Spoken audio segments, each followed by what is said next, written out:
Hello friend, जय Jagannath. Welcome to my mini blog. तो first day रे देखिथिले जे मो दियोरंकर हैप्पी बर्थडे थिला। तो सेकेंड डे होइछि बो मो पई केक रखि देथिले। तो मु आगे ब्रश करके नागे केक खाइ नेली। तापर जो काम हबो देख पारथिबे मु एठी खाइ देली।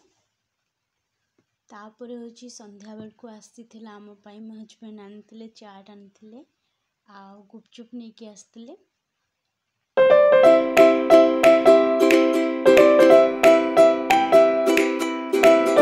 खाइबा इच्छा हो कमेंट करदेवे। मो हस्बैंड घर को पठेदेवे गुपचुप। तो देख पारे तापर ये मो ननंद देख पारे एका एका खाई दूची।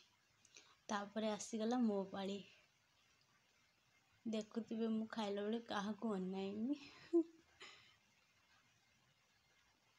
तापर आसीगला मेन काम जोड़ा हस्बैंड माछ आनी दी प्रकार माछ आसला। चिंगुड़ी माछ तो मोर फेवरेट। कहार कहार चिंगुड़ी माछ फेवरेट मत कमेंट रे जनइबे।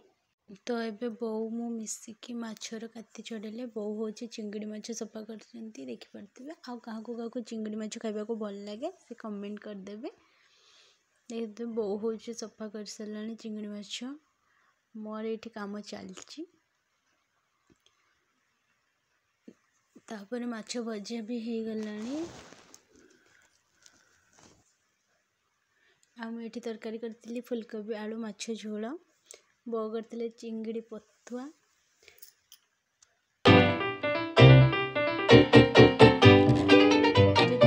मो वीडियो टिके भी भल लगुथबो लाइक शेयर सब्सक्राइब करनेबे। थैंक यू सो मच मो वीडियो फास्ट लास्ट देखिथिबार।